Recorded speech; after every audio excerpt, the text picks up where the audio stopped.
Hey guys, it's Sunny, and welcome back to episode 10 of Sunny's Geeky Grove. Thanks for tuning in to my podcast.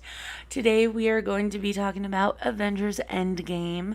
I do want to give a very big spoiler warning. I will be discussing the movie with spoilers. I will be sharing my thoughts on it, on all the things that happened in it. If you have not seen the movie, or if you care about spoilers, please turn this video off right now. Turn off the podcast, come back later. If you don't give a fuck, then hey, keep going. But there are spoilers. I will spoil the entire freaking movie. You've been warned. Please take heed. There are spoilers. So many spoilers. There are spoilers abound. So I will not be going through the movie scene by scene. That's just way too much. I will be talking about the things that I really loved, the key moments, the ending, obviously, my thoughts and reactions to it, and maybe some things that I think that they could have done better. So, a little background, if you will. I prefer Marvel over DC. And that's not to say that DC is horrible. It just means that my personal preference, I find more enjoyment out of Marvel films than DC films, out of Marvel shows than DC shows.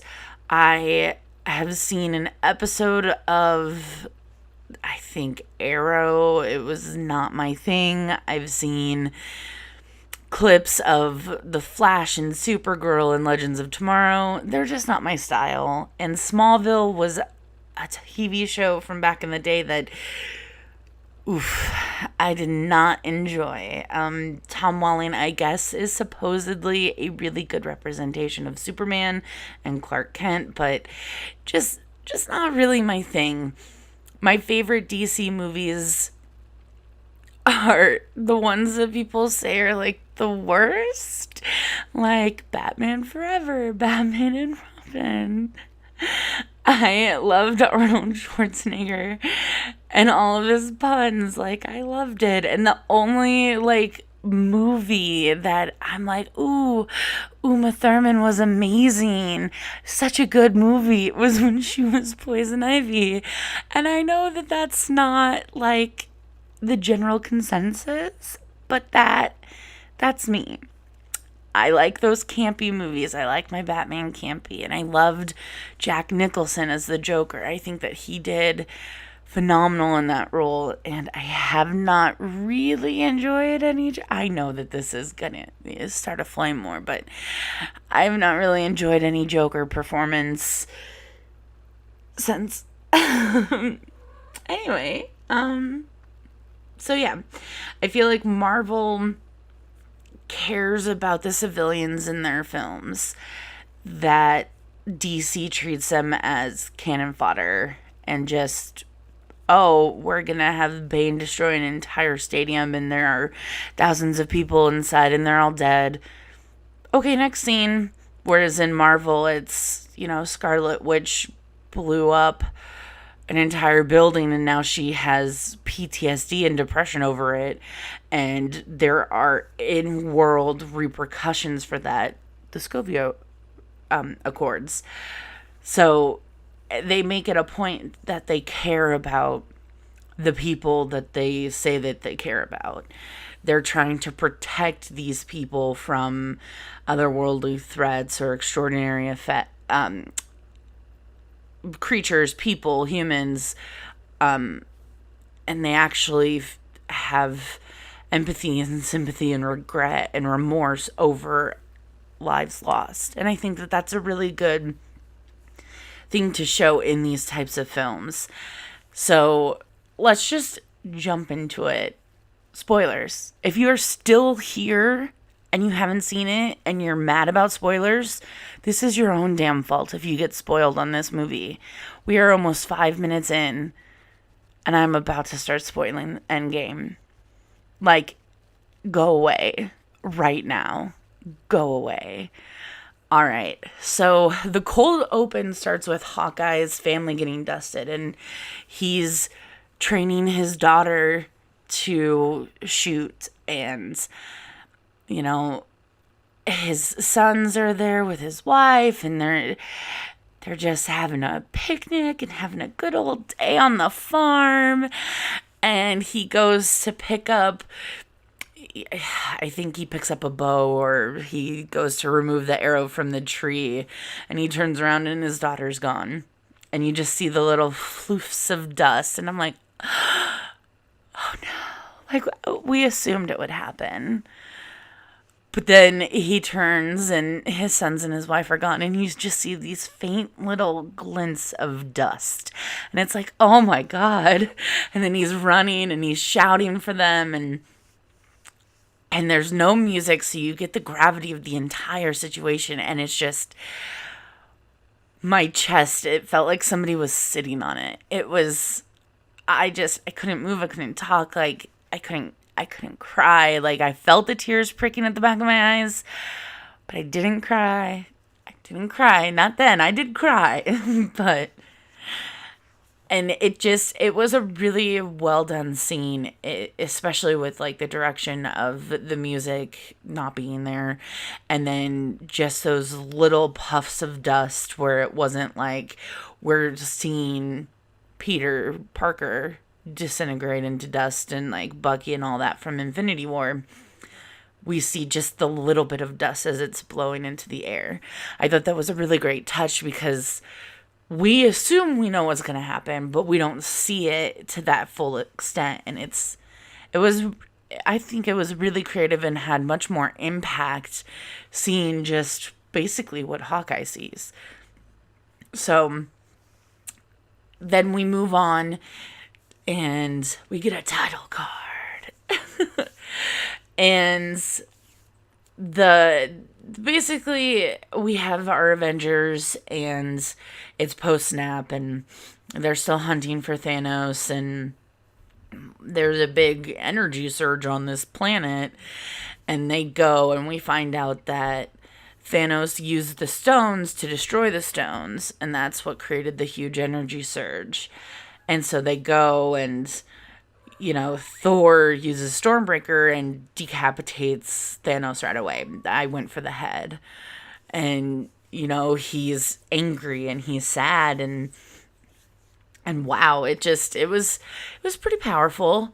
Another thing that was cool was with Thor's development, you know, he's suffering from PTSD, and he's sad that, you know, his former home, Asgard's gone, and now the stones are gone. Half of, you know, the world's living human creatures are gone, and he's killed Thanos, and the stones are gone, so they can't bring him back.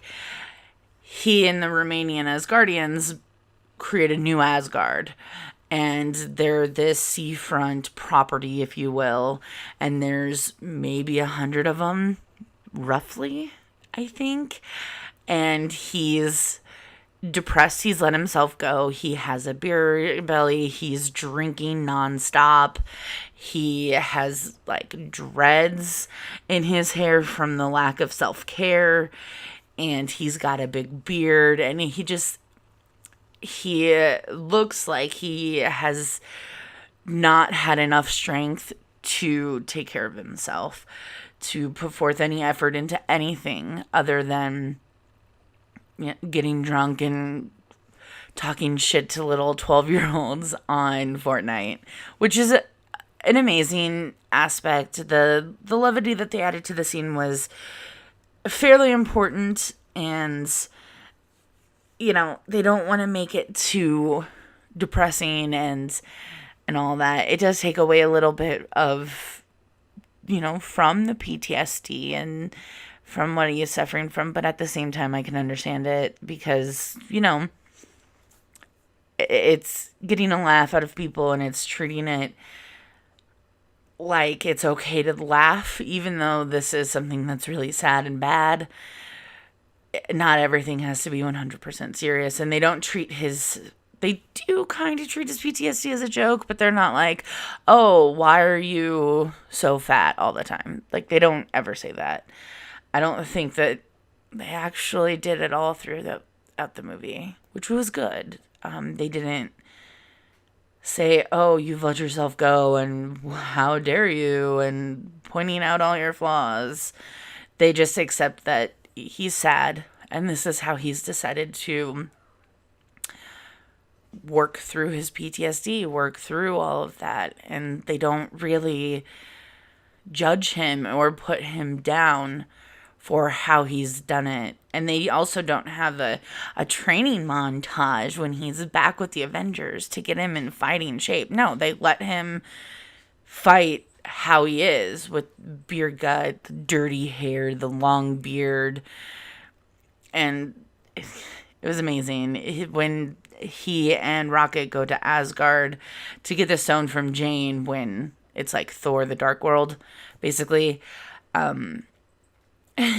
he calls for Mjolnir and he's still worthy. And he's like, yes, queen. And we're all like, yes, queen. So that was great. Another thing that they did that I was wondering if they would do, but I'd only seen it in like one comic and I had no idea if it was like the standard comic, was Professor Hulk is what somebody I heard called him, which I think that's what it is. Where it's Bruce and the Hulk simultaneously. And it was wonderful. It was... at first when I saw it, I was like, wow, this is kind of stupid. And then I was like, but they did it, so good on them. And then as the movie progresses, it's like, this is who I feel like the Hulk should have been the entire time. Like, this character development was freaking fantastic. And we have the strength and the brutality and the force of the Hulk with the smarts and the compassion and all of that of Bruce tied into one, and always there, always helpful. It was so good. He's just so soft yet strong, and it was wonderful to see him interacting with the others and having his little one-liners and all of that. It was a great character development. Now, I will say one thing. I've never seen any Ant-Man movies. There's 2. I know that. I watched a recap of all of the like main characters, and so obviously I know about Scott, and I know about, you know, what his movie is about, the trials that he goes through, and the other characters there. So I know I knew enough going in where I didn't feel like, oh, I'll be lost if Scott's on screen. No.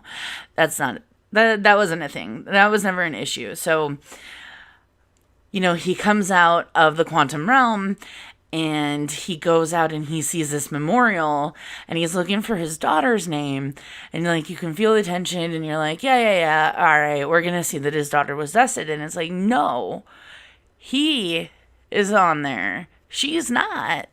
And then you see him just booking it to her house, to his house, I assume. And she opens the door, and she's older, obviously. It's been 5 years. And this girl comes out, and she's like, Dad? And then they both start, like, hugging, and I'm sitting there, and I've got tears streaming down my face. I'm like, I don't know you, but I know this feeling, I'm sure. Oh, that's that sweet spot of emotional manipulation. Like, it was the first time that I like cried in the movie, and it was so good because we assume that, you know, the reason why he's going to fight is because his daughter got dusted or stuff like that. But no, it was he needed to go and to, you know, say to his daughter, I wasn't dusted. I'm here. I'm so sorry I got trapped. And, you know, my 2 helpers, gosh, I wish I remember their name. His girl, Evangeline Lilly. You know, don't know their name. Anyway, they got dusted, obviously. And it was a good, sweet moment. And One of the other things that I think that they did really well in this movie was there were bits and pieces of humor and there were jokes, but it wasn't like Guardians of the Galaxy level jokes, Deadpool level jokes. It wasn't cheap jokes. They were just genuinely funny moments from genuinely well-developed characters. So when you have Scott on the screen, you're going to have some humor. Paul Rudd is an amazingly phenomenal comedic actor. I feel like he's effortlessly funny. Just looking at him, you want to laugh. Like, you know that man's going to say something funny, and you're just waiting for it. And he did not disappoint. He didn't have, like, all of the zingers in the movie. I feel like it was pretty well-rounded with who cracked a joke, who made a quip, and it landed. I think that Thor and Scott had the most, in my opinion, had the most jokes, but they weren't, the sole two. I feel like we, at this point, need to talk about America's ass, because it's been one of the strongest memes from the movie so far is America's ass. And if you don't know what I'm talking about, then you haven't seen the movie, and why are you still listening? But essentially, when they go back to 2012, Tony is standing there while the main group of Avengers talks to Loki, and he makes a comment. And he's like, Mr. Rogers, that suit does nothing for your ass. And Scott's perched on Tony's shoulder, and he's like admiring it. And he's like, that's a good ass. Basically, when Cap is fighting Cap, which at that moment I was hoping one of them was Loki, because I just want him alive, because I love Tom Hiddleston and I love Loki. I was like, one of those has got to be Loki. It's not. It's 2012 Cap and 2023 Cap, but still. Anyway, my hopes were up. They were dashed. So they're fighting, and he walks away, and he's like, that is America's ass. And I'm like, bless. Like, really? It's so good. And at this point, you're probably wondering, is Sunny going to talk about the time travel? No, I'm sure not. Because of the way that they describe it in the movie, it's nothing like we've ever really had in other pop culture movies. Like, it's not in Back to the Future. It's not like Doctor Who. It's not like Timeless or anything like that, where what we do in the past affects our future. This is a very different set of rules, which is supposedly how they think time travel would actually work, that the past and the present are fixed and yada, yada, yada. I'm not going to go in on that, because if I do, then there are some issues that come up later on with Cap's ending, which I just don't think that I'm understanding the time travel enough to fully process and explore and explain. So as much as I'd like to be, this creates plot holes, it probably doesn't with how they explained it. I just didn't understand it enough. So I'm just going to accept that this type of time travel is far different than X-Men Days of Future Past time travel. And since they're not using, Kitty Pryde sending someone's consciousness back into their old-time body, that we're sending 2023 entities back into 1970 and 2012, 2004, or whatever. I'm just going to say everything works, everything functions, and everything were fixed moments in time, and they all happened, and they can happen simultaneously. So we're just going to go ahead and agree with that. So I'm not going to address the time travel anymore. And let's just move on. So they create a new Infinity Gauntlet, which, fantastic.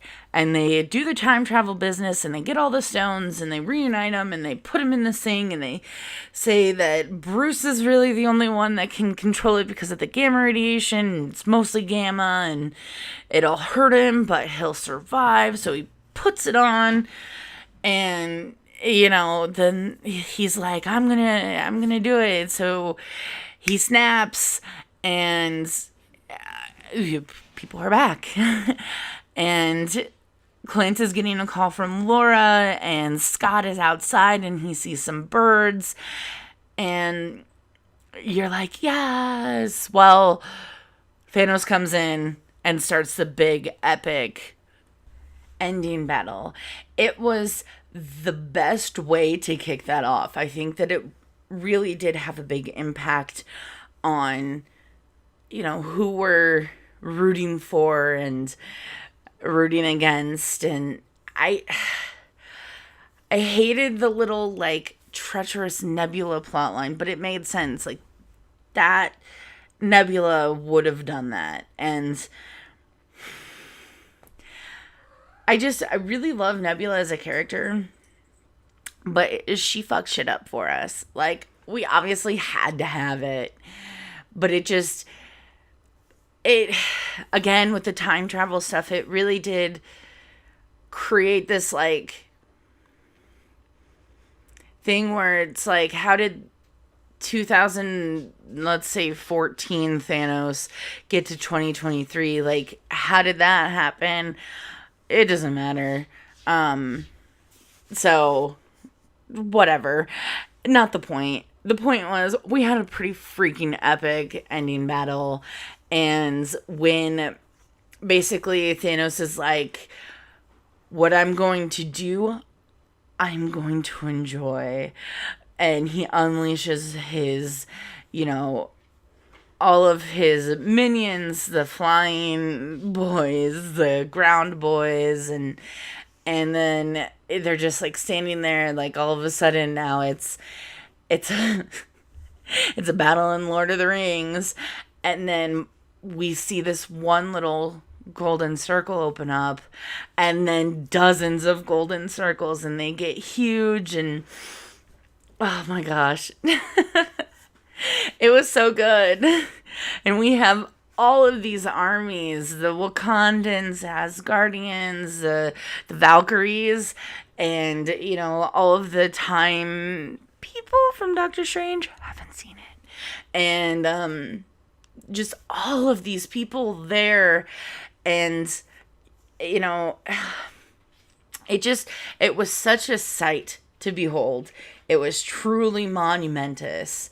And it just was so massive and so large that it felt like they stood a chance. They felt equal. It wasn't, 8 Avengers against this entire huge army. It was thousands against thousands, and it looked even, despite the fact that obviously Thanos himself is very overpowered with his armor, and then with the gauntlet, he's very strong and he's very hard to beat. It felt like it was something that they could win. And there are so many great moments during that. One of which that I cried so hard was when Peter and Tony are reunited and they're hugging, and Tom Holland being amazing and pure and just being so phenomenal, and his acting against Robert Downey Jr., just, they play off of each other so well, and it was just so emotional. And basically this was his reason why he wanted to get the stones back. He wanted to get the stones and get the gauntlet and do another snap to bring everyone back, not reset the timeline, not to lose what he had, because, he has a daughter and he's married to Pepper and they're living their lives. But he wanted to save the boy. I lost the boy is what he says at one point. And it's just, he feels so bad about it. And he connected with Peter. And seeing their reunion just, oh my gosh, I cried so much. I cried so much. It was so good. It was so sweet. Anyway, I really love Peter Parker, especially played by Tom Holland. He is my Spider-Man. Andrew Garfield is my second, and I do not like Tobey Maguire. I liked the first 2 movies. I've never seen the third, but I I love Tom Holland as Spider-Man. I think that they made a phenomenal casting choice with him. Anyway, so then we have this battle, and Scarlet Witch comes over to Thanos, and she's like, "You took everything from me," and he's like, "I don't even know who you are." And she winds up her, like, kinetic powers. And she's like, "You will." And it's like, yes. Oh, my God. Like, so powerful because, Vision can't come back. Gamora can't come back. Loki can't come back. They were all dead before the snap.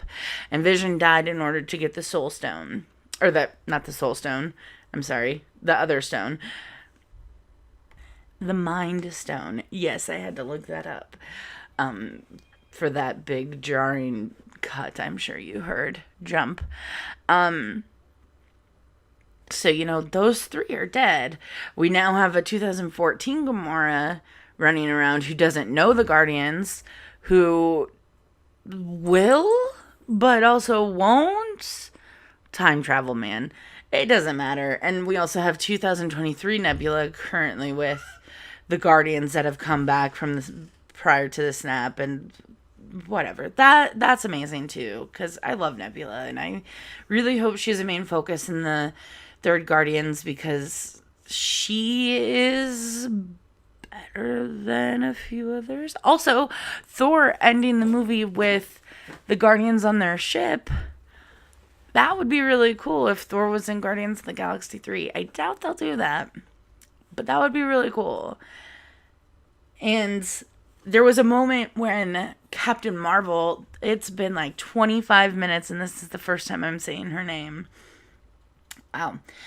There was a moment when Peter is running with the gauntlet, and he's just swarmed. He's swarmed by so many of Thanos' minions, and Captain Marvel takes the gauntlet, and he's like, still kind of getting attacked, and he's like, "You're gonna need some help," or "How are you gonna do it?" or something like that. And then we have this montage of superhero stances of all of our main female superheroes, and it was just such a powerful scene. But I also felt like I was being pandered to, but it was also amazing to look at. But were they just doing it to pander for all of the, I don't know if you can hear that, but my cat is running amok today. She is hyper. Anyway, it felt like it was pandering, but it was really freaking cool. I don't feel like I'm being, like, placated to, but fuck, it was awesome to look at, and it was amazing, and it's like, yes, this is what we need. So I'm of two minds on it, because it was amazing, but I felt like it was just thrown in to be like, oh, we're me too. Like, are you? Or are you just pandering? So it was great, and I loved seeing it.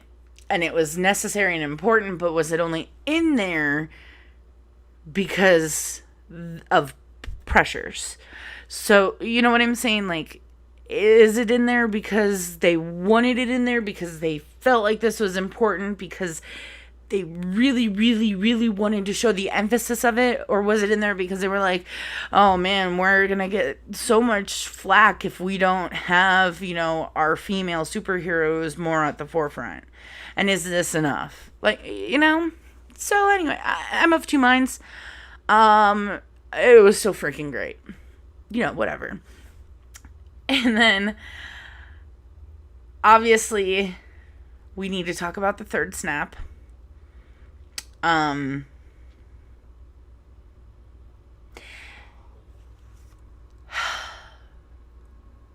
Tony is my favorite Marvel character from the movies. Iron Man is my favorite Avenger. And Robert Downey Jr. was born to be Tony Stark. I just like Ryan Reynolds was born to be Deadpool, RDJ was born to be Iron Man and Tony Stark, and he plays that character so well. He gives him depth and life and personality. And could you imagine Tom Cruise as Tony Stark? No, it is Robert Downey Jr. And so when we get the third snap and Thanos says, I am inevitable, and Tony says, I am Iron Man, and then snaps. Oh boy. I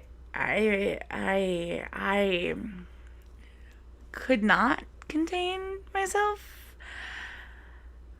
I was crying, and it was so sad because Peter just came back, and yeah, he did his good stuff, but then we see Peter crying, and then there's Pepper, and you're seeing just like,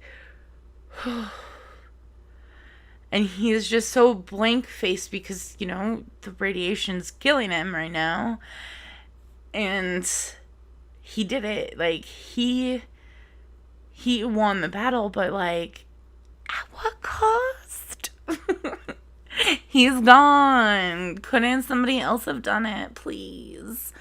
I mean, obviously, at that point, there was no way around it. But boy, I hate it.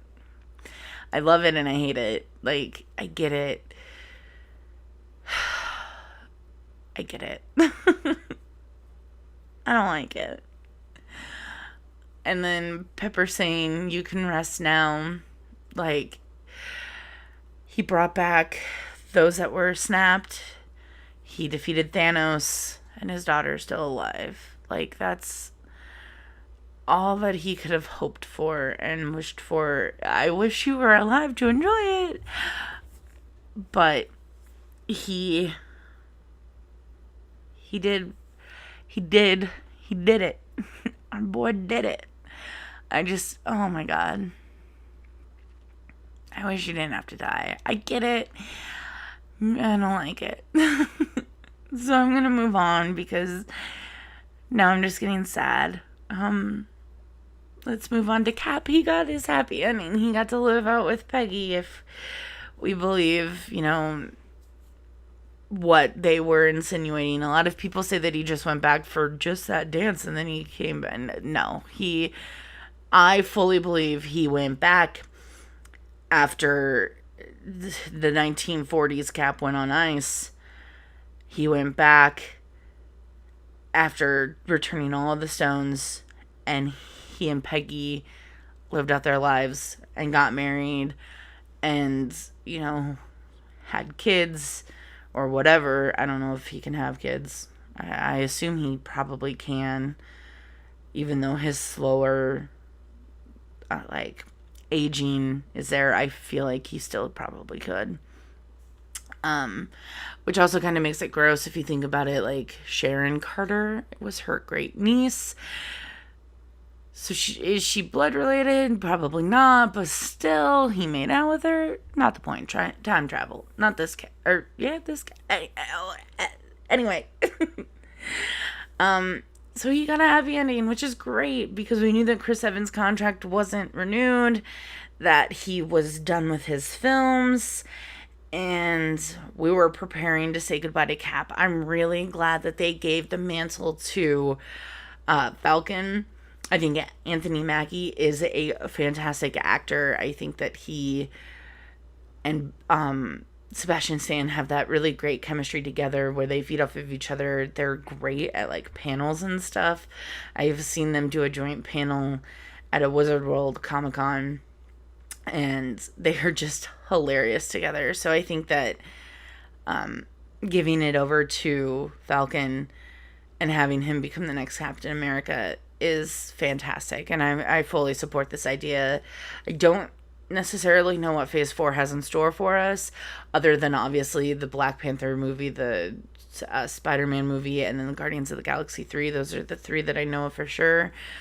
So I don't know what else Phase 4 has in store, but I do know that on Disney's streaming service, there is going to be a Vision and Scarlet Witch television show. There's going to be a Winter Soldier Falcon, and there is going to be, I want to say, Hawkeye and Black Widow. I think. Hopefully, finally, we'll figure out what happened in Budapest. I mean, yeah, she dies in this movie. I haven't talked about it because I think it's fucking stupid. I didn't know she was done. She's like my second favorite Avenger, but it makes sense that the Soul Stone gotten picked up, whatever, by two humans that have just extraordinary fighting skills and stuff like that. So that was really cool, but at the same time, blah, no me gusta. So yeah, she's dead, and there's no bringing her back.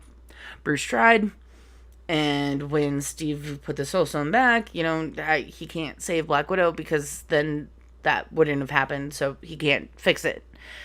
It happened. It's a fixed point in history, fixed point in time. She died. She's dead. We're moving on.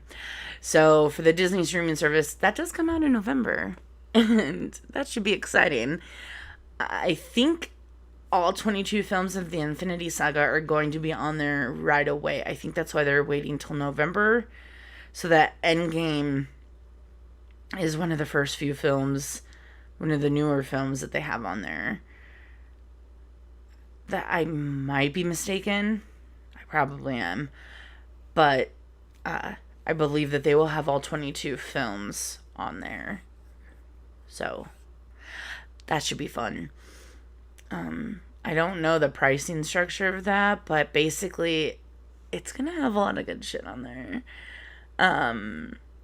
If you're into like classic Disney shows, like That's So Raven, Phil of the Future, and Lizzie McGuire, those are going to be on there. And so yeah, I think that there were some things that they could have fixed or done differently. I don't like that Scarlett Johansson, but I don't think that Black Widow should have been the one to die. I also don't think that Hawkeye should have died, so I don't know who I would have killed in between. I don't know. And plus, she sacrificed herself. He didn't really kill her. Like, Thanos threw Gamora over the side. Like, they were both jumping and stopping each other. Like, loophole, I guess. Somebody has to die and they love each other. I don't know. But I had a friend, we were having a conversation, and they had mentioned that it would have been cool if there were, when Infinity War, when Doctor Strange was using the Time Stone, looking at all of the different realities, if there had been like 4 or 5 in which they won, and then during the final battle, somebody does something, and then Doctor Strange counts out like 4. There are 4 left now. Okay, now somebody else messes up, fucks something up. Okay, now there are only 3 left. And then we get down to the final one, and that's, the one where Tony takes the stones. Like, I think that would have been way, way cooler and really awesome. But, I always feel like people, like everyday people, could write TV and movies better than the whole staff of screenwriters. Anyway, I don't know what else I would have changed. It really did not feel like 3 hours. I barely drank anything, ate a bunch of popcorn, had some candy, barely drank anything. So it was a lot of fun. It didn't feel like a normal 3-act structure, but it felt cohesive. It felt genuinely fun and exciting, and there was so much going on, but it didn't feel like, hey, here's 7 scenes back to back to back to back, and we're jumping through 18 different storylines. It was very cohesive. It made sense. It flowed. It had a natural build up. It wasn't super intense, nothing. Super intense, nothing. Super intense finale. It was a steady, consistent, here's what's happening, no slow time. We're at like 6 right now. And when we get to the end, we'll be at 11. And then we'll drop down to, like 7 again. It wasn't ever, we're starting at 3 and then here's a 4. Like, no. It was pretty consistent, straight across. No lulls, I think, which is great. Because sometimes in these big ensemble movies, you can get lulls, especially when they try to treat it as a normal 3-act film, where you have to have a slow, steady build-up, and then you're inciting conflict, and then your resolution. No, this is Act 3. This whole movie is Act 3 for Phase 2, 1 and 2 and 3. So, I thought that was great. I think that's where I'm going to end it for now. If you want to leave me a comment down below if you're still here, what were your thoughts? I think we should probably maybe tag our spoilers. I mean, this whole thing was the fucking spoileriest spoiler ever. So I'm assuming if people click on it, realize they're spoilers, it's their own damn fault if they read a comment that has spoilers. Anyway, Iron Man dies. There's a third snap. Leave a comment down below. Let me know what you think about the movie. Did you like it? Did you see it? Did you not? And just listen to this just to get all the main spoilers. Did you get spoiled before on Reddit or Facebook or Instagram? Did you spoil it for other people? If so, why and who hurt you? And subscribe if you want to hear me talk about more geeky shit in the future. Ring the bell if you want to get notified. And you can follow me on Twitch at SunnysGeekyGrove and Twitter at SunnysGeekyGrove. Thanks so much for listening to my podcast. And I will see you on Friday for another Friday and Friday creepypasta narration at 4 p.m. Eastern. And I will see you back here next time on Tuesday at 4 p.m. Eastern Standard Time for another episode of Sunny's Geeky Grove. Until then, take care. I'm Sunny. You've been awesome, and I'll see you later.